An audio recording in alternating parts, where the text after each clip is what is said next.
मेरे प्रिय बच्चे, क्या हो यदि तुम अपने रूप को बदल पाओ, अपनी परेशानियों का पूरी तरह से अंत कर पाओ, नई शुरुआत, नई तैयारी और नएपन के साथ जीवन को जी सको। क्या हो अगर तुम्हारी सभी मुश्किलें समाप्त हो जाएं? क्या हो अगर तुम्हारा मन हल्का हो जाए, तुम्हारी विडंबना खत्म हो जाए? क्या हो यदि जीवन तुम्हारे हिस्से आ जाए? मेरे प्रिय बच्चे, जो बताने का मैं तुम्हें प्रयास कर रहा हूं, यदि तुम उसे समझ जाओ तो तुम्हारा जीवन न केवल बदलेगा, बल्कि इसमें इतनी खुशियां भर आएंगी जो तुमने कभी नहीं सोची होगी। और इसके पीछे बहुत ठोस कारण मौजूद है। आज ये संदेश तुम्हारे पास आया है क्योंकि अब बदलाव बहुत तीव्रता से तुम्हारे जीवन में परिलक्षित होना चाहता है। मैं जानता हूं तुमने बहुत से वादों को सुना है, बहुत से इरादों को जाना भी है, लेकिन तुमने जो चीज नहीं देखी वो है प्रकृति का धीरे धीरे तुम्हारे पक्ष में होना। ये प्रकृति जो शुरुआती दौर में तुम्हारे पक्ष में बिल्कुल नहीं थी, ये अब धीरे धीरे तुम्हारे हिस्से को मजबूत कर रही है। और इसी कारण से तुम्हें इस संदेश को पूर्णतः अंत तक सुनना ही होगा। चाहे परिस्थिति तुम्हें कैसी भी लगे, इसे बीच में छोड़कर जाने की, अनदेखा करने की भूल किसी भी हाल में ना करना। ये परीक्षा का दौर नहीं है, अब परिणाम को पाने की बारी आई है। इसलिए तुमसे यही उम्मीद है कि तुम इसे पूर्णतः अपनाओगे, स्वीकारोगे और इसके साथ साथ गतिशील होगे। मेरे प्रिय बच्चे, वो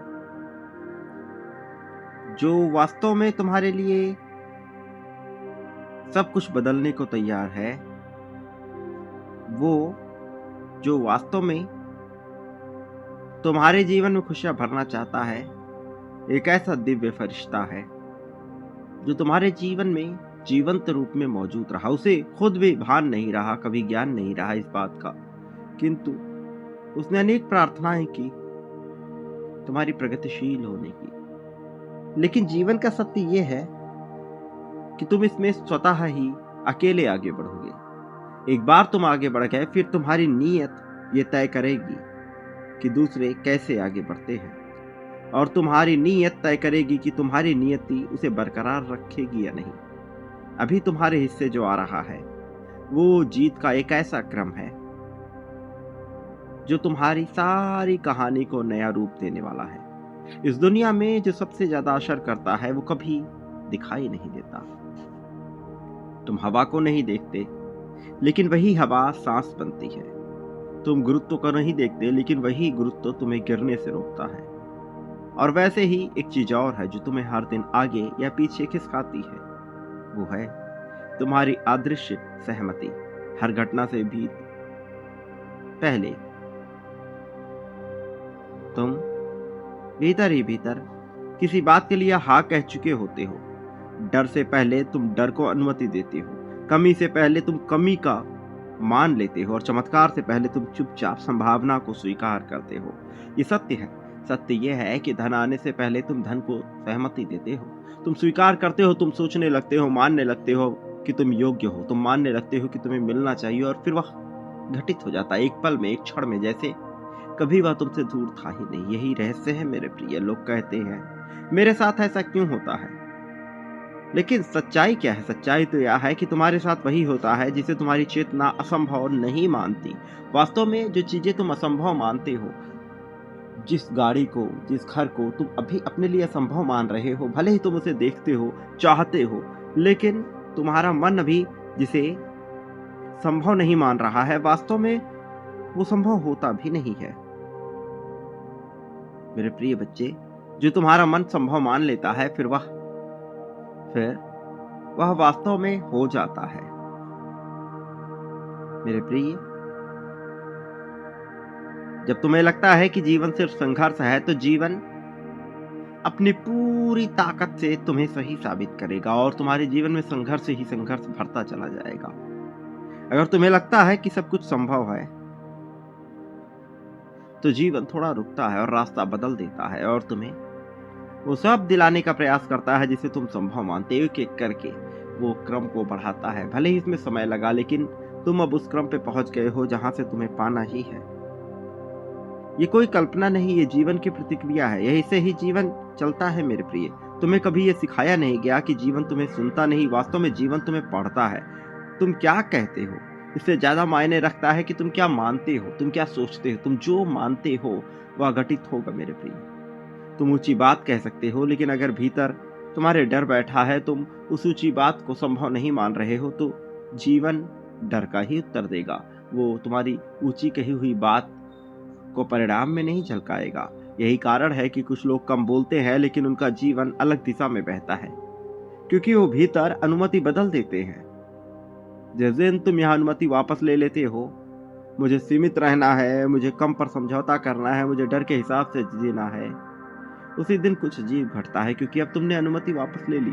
तुम्हें यही करना है मेरे प्रिय। बाहर कुछ नहीं बदलता, लेकिन संयोग थोड़ा ज्यादा मिलने लगता है। लोग थोड़ा ज्यादा सहयोगी हो जाते हैं, अवसर थोड़ा साफ दिखने लगता है। लोग इसे भाग्य कहते हैं। असल में यह आंतरिक सहमति का बदलाव है। चमत्कार तभी घटते हैं जब मन उन्हें रोकना बंद कर देता है। ध्यान दो, तुम्हारे जीवन में सबसे बड़ी रुकावट दुनिया नहीं थी, सबसे बड़ी रुकावट थी तुम्हारा यह विश्वास कि ये मेरे लिए नहीं हो सकता। और तुम इसे कहो या ना कहो, लेकिन भीतर मन से तुम जानते हो कि कौन सी गाड़ी, कौन सा घर तुम्हारे लिए है और कौन सा नहीं है। तुम्हारी चाहत एक अलग चीज है, तुम्हारी मान्यता एक अलग चीज है। तुम्हें इन दोनों के बीच के अंतर को समझना है। जिस दिन तुम्हारी चाहत और मान्यता एक हो गई, उस दिन सब बदल जाएगा, सब मिलने लगेगा मेरे प्रिय। जिस दिन यह वाक्य भीतर से हटता है कि यह मेरे लिए नहीं हो सकता, उसी दिन जीवन अपना असली गति दिखाता है। तुम्हें कुछ छोड़ने की जरूरत नहीं है मेरे प्रिय बच्चे। यहाँ कुछ छोड़ने से कोई लाभ नहीं, बस तुम्हें क्रमबद्ध होना है और फिर कहानी बदलेगी। तुम्हें बस असंभव पर लगाया गया ताला ढीला करना है। और ध्यान रखना है, चमत्कार कभी शोर मचाकर नहीं आते। वे सामान्य दिखने वाली घटनाओं में छुप कर आते। एक मुलाकात, एक निर्णय, एक विचार, और सब बदलता है। तुम जानते हो कि अगर मन खुला है तो वही जीवन बदल देता है। ये समझो कि तुम्हारा जीवन तुम्हारे खिलाफ नहीं है, वो बस तुम्हारी अनुमति का इंतजार कर रहा है। जिस दिन तुम भीतर से कहोगे मैं और के लिए उपलब्ध हूँ, उसी दिन दुनिया अपनी सीमाएं पीछे खींच लेगी। ये कोई वादा नहीं है, वास्तव में नियम है। नियम जो तुम नहीं जान पा रहे, नियम जिससे तुम पूरी तरह परिचित नहीं हो, लेकिन यही नियम सारी कहानी बदल सकता है। नियम जो तुम्हारे सोचने, समझने, उठने, बैठने, सारे तौर तरीकों को बदल सकता है। तुम्हें किसके साथ बैठना है, किसके साथ नहीं। फिर तुम शिकायतें दूर करते हो। जब मनुष्य को मिलने लगता है तो शिकायतों से दूर जाता है। जो मनुष्य शिकायतों से दूर जाता है वो और भी ज्यादा संपन्न होता चला जाता है। फिर चाहे धन की बात हो, प्रेम की बात हो, या साथ समर्पण की बात हो।